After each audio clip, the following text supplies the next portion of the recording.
Imagine getting on a train just trying to reach your destination. And within minutes, tragedy strikes in the most unthinkable way.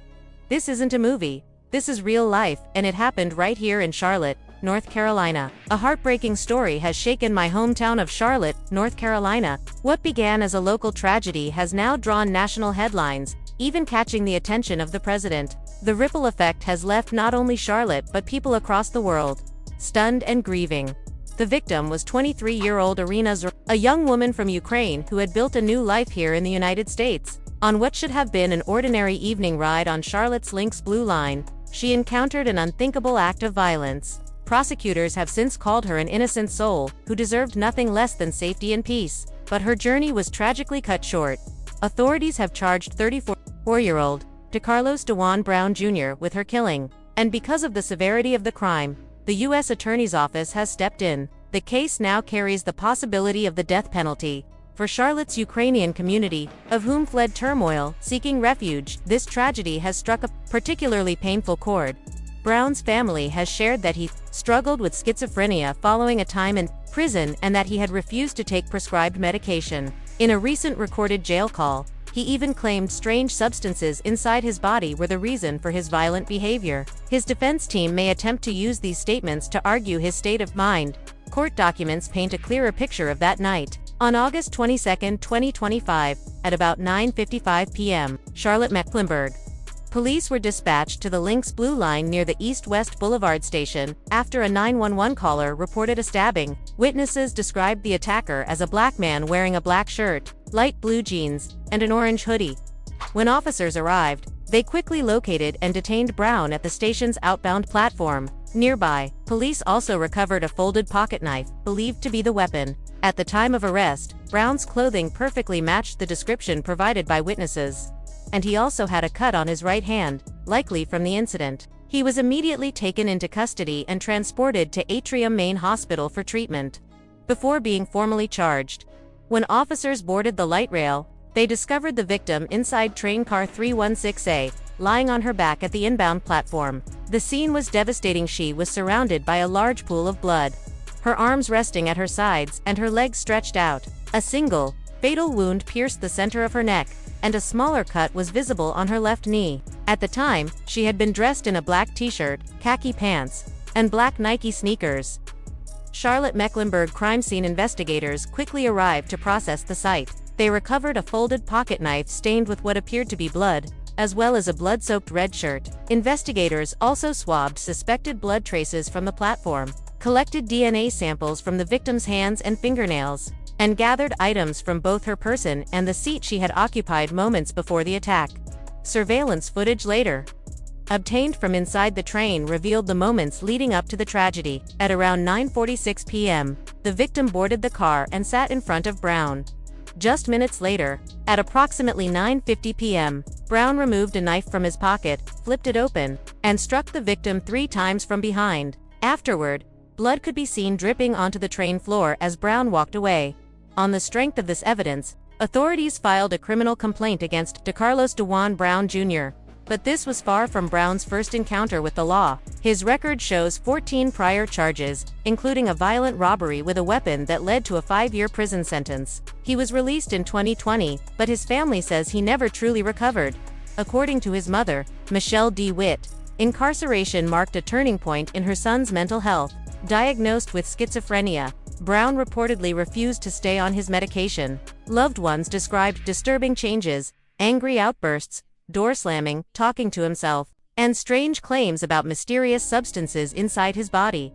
This downward spiral became even more evident in a recorded phone call from jail just days after his arrest, where Brown repeated bizarre and unsettling statements to his sister. You said something in your body did what? Nah, the material, put it like this, the material using my body and stabbed the lady.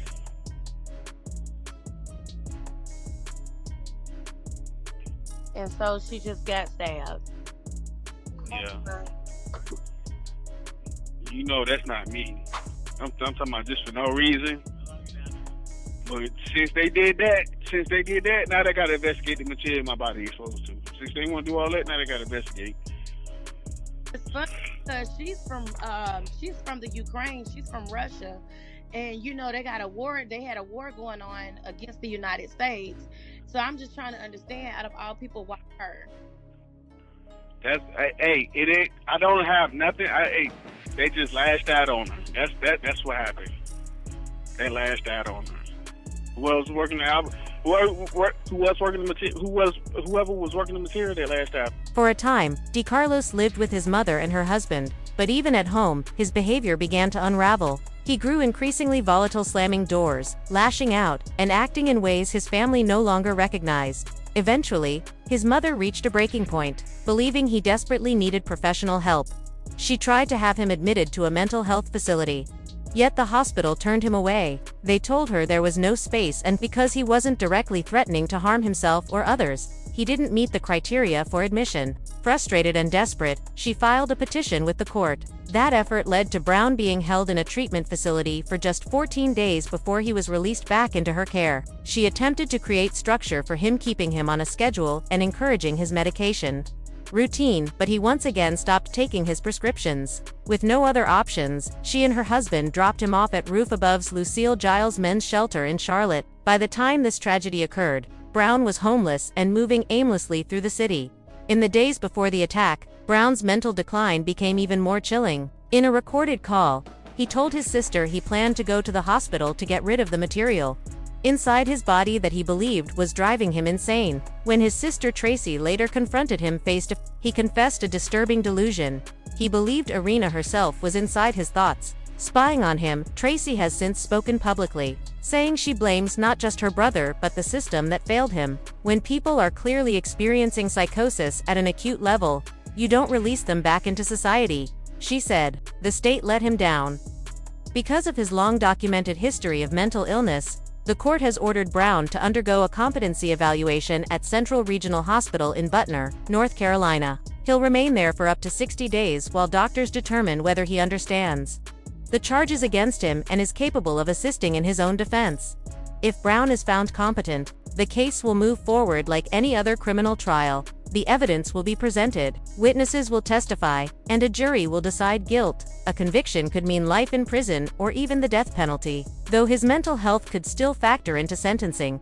If he is found not competent, however, he will be transferred to a federal psychiatric hospital where doctors will attempt to restore his mental stability through treatment and medication. Should they succeed, the trial will resume. If not, and experts conclude he is unlikely ever to regain competency, he could spend the rest of his life confined in a secure psychiatric facility rather than a prison.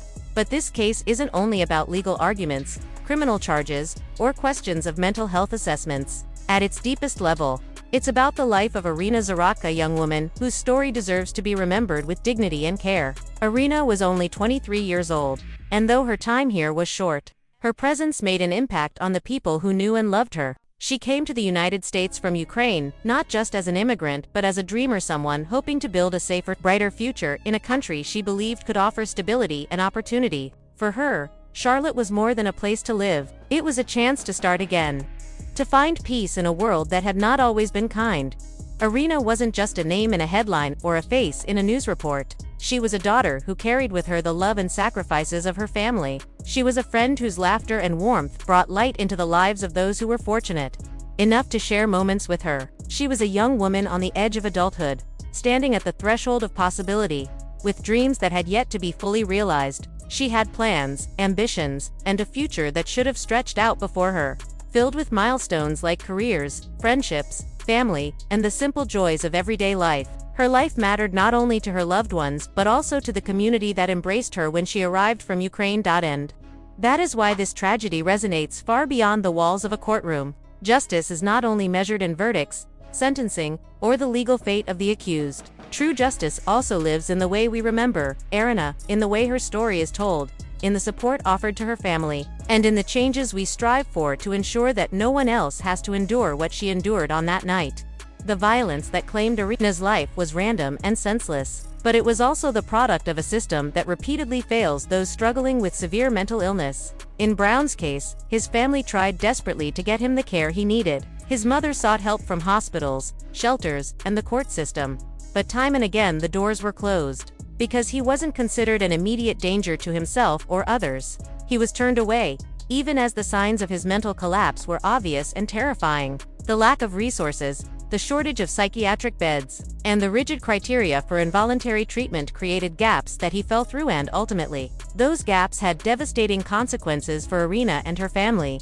This case forces us to confront uncomfortable but urgent questions. How do we balance compassion for those struggling with mental illness with the need to protect innocent people? How do we create systems that not only identify those at risk but actually provide sustained care before tragedies unfold? How do we support families who see their loved ones deteriorating but have nowhere to turn? These are not questions with easy answers, but they are questions we cannot afford to ignore.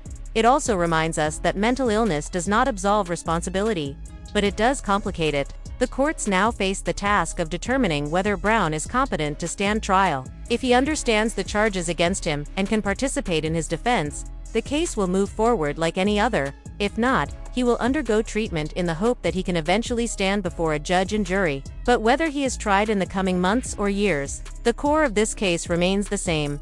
A young woman's life was taken violently and unfairly, and her absence has left a wound in her family, her community, and in Charlotte itself. We must also remember that Irina was part of Charlotte's growing Ukrainian community, a community that has already endured profound hardships. Many came to the U.S. as refugees, escaping violence and instability, only to find themselves mourning one of their own in an act of brutality on American soil. For them, this tragedy is not just personal, it is symbolic of the vulnerability immigrants often face, even when they come here seeking peace.